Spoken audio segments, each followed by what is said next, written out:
Hello guys, Prashanth Neel universe की पिछली theories से आप जानते ही हो कि सलार ने राजा मनार को मारकर एक बहुत बड़े युद्ध को रोक दिया है। लेकिन सलार ये नहीं जानता कि उसने एक युद्ध को तो रोक दिया है, लेकिन एक नए युद्ध की शुरुआत हो चुकी है।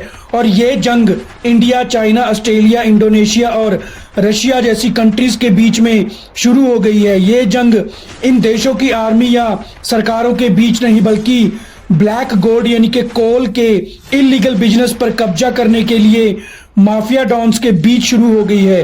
कोल माइनिंग के पूरे वर्ल्ड के बिजनेस को राजा मनार ने टेक ओवर कर लिया था, लेकिन सलार के हाथों राजा मनार के मरने के बाद अब इस एम्पायर को चलाने वाला कोई नहीं है, क्योंकि राजा मनार के मरने के बाद उसका भाई वर्द राजा मनार भी अंडरग्राउंड हो चुका है। अब ये कोई नहीं जानता कि वर्द राजा मनार कहाँ है। अब पूरी दुनिया के माफिया डॉन्स ब्लैक गोल्ड के बिजनेस का किंग बनना चाहते हैं, लेकिन उन सभी माफिया डॉन्स की एक प्रॉब्लम है और वो है सलार। सलार जिसने अकेले ही इतने बड़े गैंगस्टर राजा मनार को मारकर उसके एम्पायर को खत्म कर दिया है, क्या वो किसी और को फिर से उस एम्पायर को खड़ा करने देगा?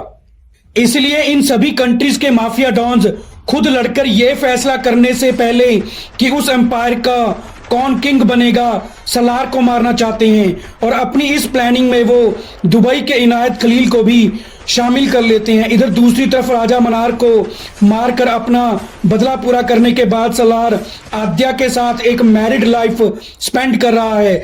सलार इस बात से अनजान है कि सभी फॉरेनर माफिया डॉन्स मिलकर सलार को मारने एक बहुत बड़ी आर्मी लेकर आ रहे हैं। लेकिन सिर्फ माफिया डॉन्स ही नहीं, बल्कि राजा मनार का भाई वद राजा मनार भी सलार से अपने भाई की मौत का बदला लेने आ रहा है। बहुत सालों से अंडरग्राउंड होकर रह रहा वद राजा मनार अचानक एक दिन दुनिया के सामने आ जाता है और अपने भाई के एम्पायर को फिर से संभाल लेता है। वद राजा मनार पहले उन सभी फॉरेनर डॉन्स को एक एक करके मारना शुरू कर देता है जो कोल माइनिंग के बिजनेस पर राज करना चाहते थे। उन सबको मारने के बाद वर्द राजा मनार सलार को ढूंढकर मारना चाहता है। इस गैंग वॉर के चलते सभी कंट्रीज के इंटेलिजेंट एजेंसीज का ध्यान कोल माइनिंग के इलीगल बिजनेस की तरफ चला जाता है। अब सीबीआई, सीआईए जैसी बहुत सी इंटेलिजेंट एजेंसीज वर्द राजा मनार को अरेस्ट करना चाहती हैं, लेकिन वर्द राजा मनार अपने भाई राजा मनार से भी ज्यादा पावरफुल है, इसलिए वर्द राजा मनार तक पहुंच पाना तकरीबन नामुमकिन है। फिर एक मीटिंग जिसमें सभी कंट्रीज के इंटेलिजेंट एजेंसीज के चीफ शामिल होते हैं और वो लोग सलार की बात कर रहे होते हैं।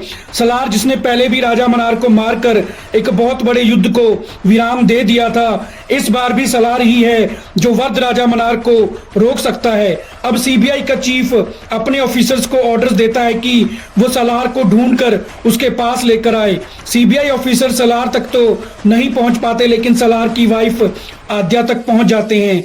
सीबीआई ऑफिसर्स आद्या से एक डील करते हैं।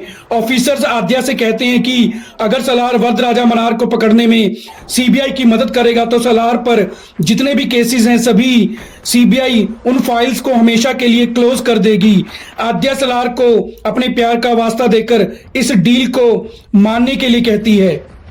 सलार मान जाता है। सलार अकेले ही वर्द राजा मनार को पकड़ने उसकी सल्तनत की ओर चल पड़ता है। इधर जब वर्द राजा मनार को पता चलता है कि सलार खुद उसके पास आ रहा है, तब वर्द राजा मनार जो सलार से अपने भाई की मौत का बदला लेना चाहता था, पूरी आर्मी के साथ सलार का मुकाबला करने को तैयार हो जाता है।